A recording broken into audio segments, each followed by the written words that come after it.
Nobody saw this coming, not even Team USA. Caitlin Clark just stepped into international play, and within days, she had fans and analysts asking the same question. Is this already the most impactful debut we have seen in years? But here's where it gets interesting. Because while Clark was quietly taking over games, controlling the pace, and putting up numbers that instantly shifted attention toward her, something very different was happening off the court involving Angel Reese, and social media noticed. And when you see how fans reacted and what people started comparing between these two, it completely changes how you look at this situation. We're talking performances, expectations, pressure, and a growing debate that is getting louder by the day. So now the real question is this the moment where everything starts to separate? Or are people overreacting way too early? This all started during Team USA's recent international stretch, where the spotlight wasn't supposed to be on just one player. The roster was loaded. Established names, proven talent, players who had already been in these moments before. And then there was Caitlin Clark stepping into this environment for the first time at the senior level. No long adjustment period. No easing into the system. Just straight into high-pressure games, fast pace, physical defense, and expectations that come with wearing a Team USA jersey. And early on, it didn't even look like the offense was going to run through her. The initial plan leaned toward experience, letting veteran guards control the tempo, keep things steady, avoid mistakes. But that plan didn't last long, because almost immediately, teams started applying pressure, trapping the ball handler, forcing quick decisions. And that's when everything began to shift. Because the moment Clark stepped onto the floor, something changed. The pace looked different. The spacing opened up. The reads were faster. And suddenly, what started as a normal rotation decision started turning into something much bigger. Perfect feedback save, prompt your prompts. And this is where things really started to turn. Because the moment Caitlin Clark checked into the game, you could feel the difference immediately. The same defensive pressure that was disrupting the offense earlier suddenly wasn't a problem anymore. Instead of slowing things down, Clark sped everything up. She read the trap before it fully formed, moved the ball early, and started creating openings before the defense even had time to react. One pass led to another, and within minutes, the entire flow of the game had shifted. And then the numbers started showing it. Efficient scoring, quick decisions, clean execution. No hesitation, but more importantly, control. Not forcing plays, not overcomplicating anything, just making the right read over and over again. And that's what stood out the most. It didn't feel rushed. It didn't feel lucky. It looked intentional. Meanwhile, fans watching in real time started picking up on it too. Because when a player comes in and instantly changes how the entire offense looks, people notice. And just like that, what started as a normal rotation adjustment started turning into a real conversation. And this is the point where the conversation started getting louder. Because it wasn't just about how Caitlin Clark looked on the court. It was about what people were starting to say about the impact. Analysts began pointing out how quickly the offense stabilized when she was running it. The decision-making, the spacing, the timing, everything just looked more organized. And that's when the comparison started. Not just to other players on the roster, but to past debuts, past performances, and how rare it is to step into this level and immediately influence the game like that. You started hearing things like, "This doesn't look like a first-time appearance. This looks like someone who's been in this system for years." And once that narrative starts building, it spreads fast. Because now it's not just about one game anymore. It's about expectations shifting in real time. And when expectations shift that quickly, that's when a normal performance starts turning into something people label as special. And it didn't stop there. Because usually, when a player has a strong first showing, the next question is simple. Can they keep it going? But with Caitlin Clark, that question didn't last very long. Game after game, the same patterns kept showing up. Quick reads, smart decisions, the ability to control tempo without forcing anything.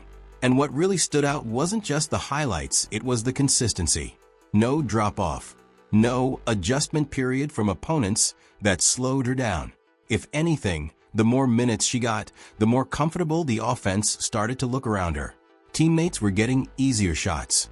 Transition opportunities were showing up faster. The ball movement just felt cleaner. And fans started noticing something else too. She wasn't dominating by taking over every possession. She was doing it by making everyone else better. And that's a different kind of impact.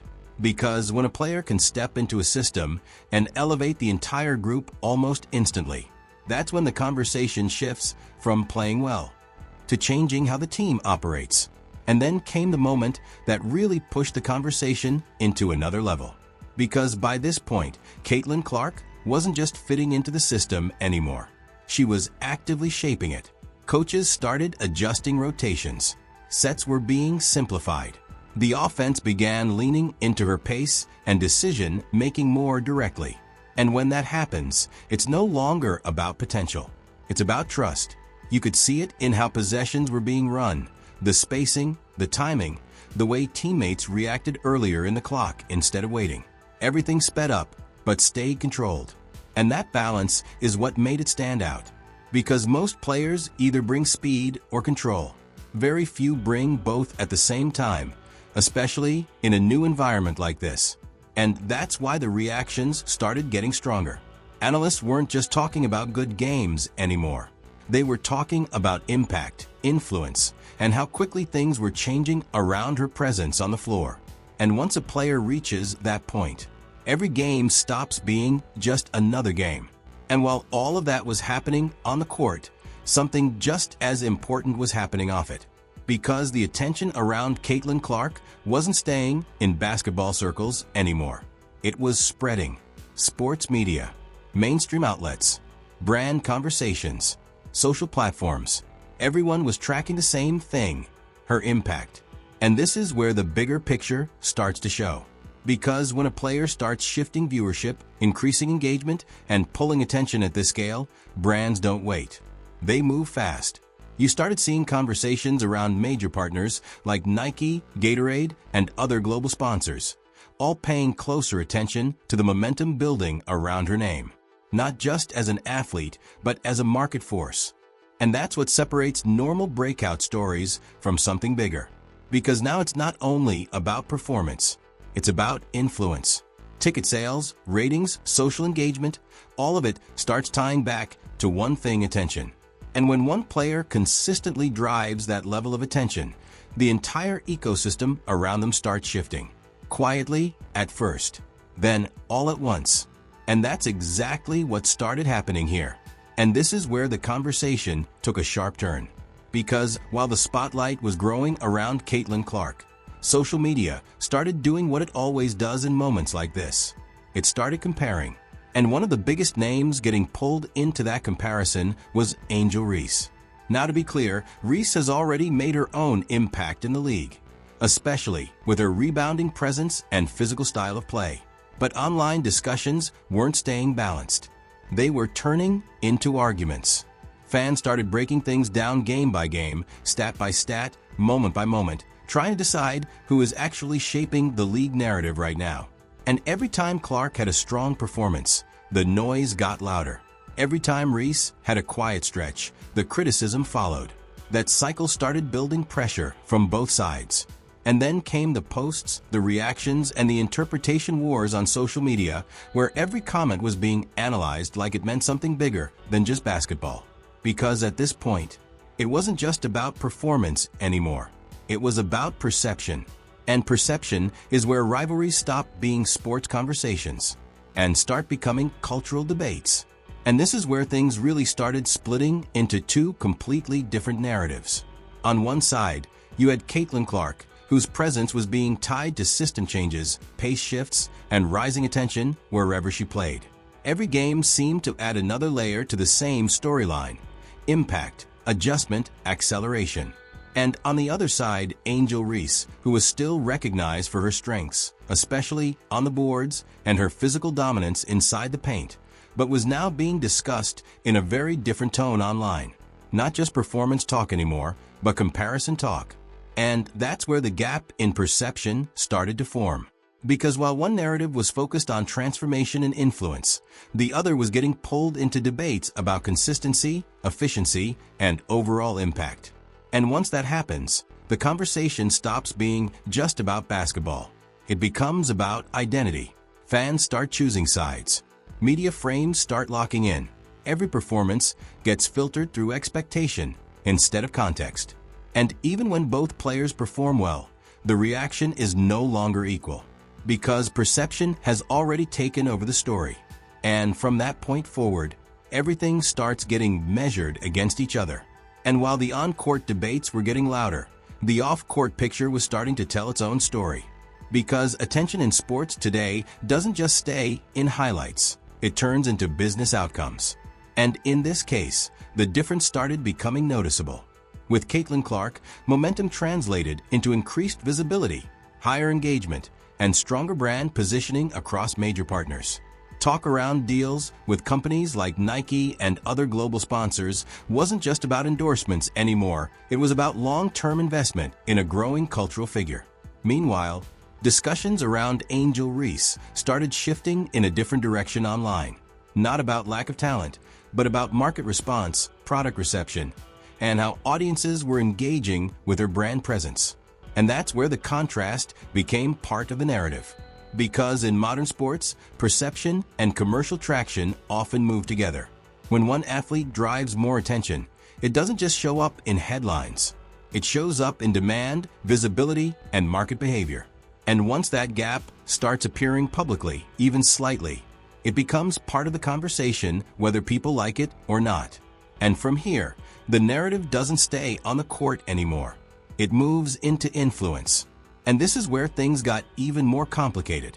Because once a narrative reaches this level, every reaction starts getting amplified. Every post, every interview, every small comment, it all gets pulled into the spotlight. And that's exactly what started happening with Angel Reese. Social media began dissecting everything, not just performances, but tone, timing, and intent. Some fans felt she wasn't getting enough credit.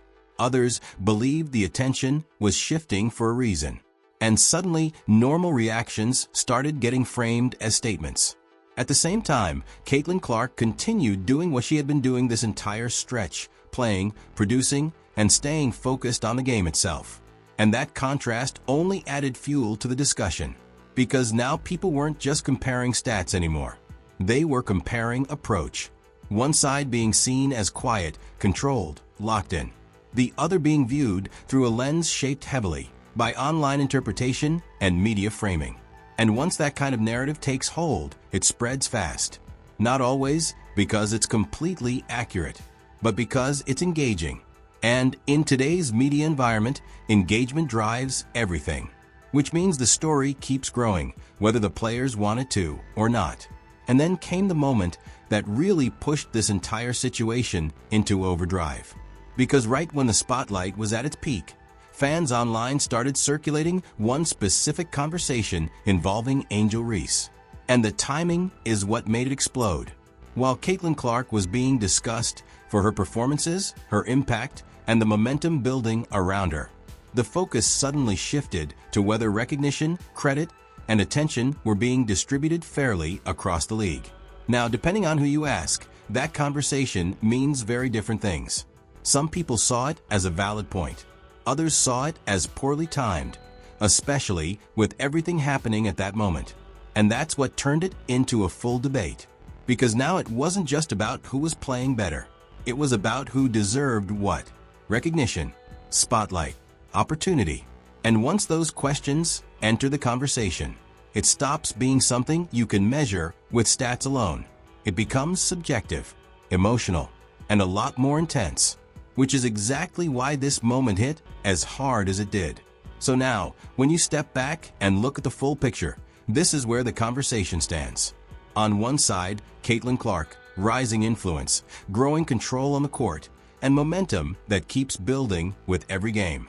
On the other, Angel Reese, still impactful in her own role, but now at the center of a much more complicated conversation shaped by performance, perception, and public reaction. Two different trajectories, two different narratives, and a gap that people are starting to notice more and more.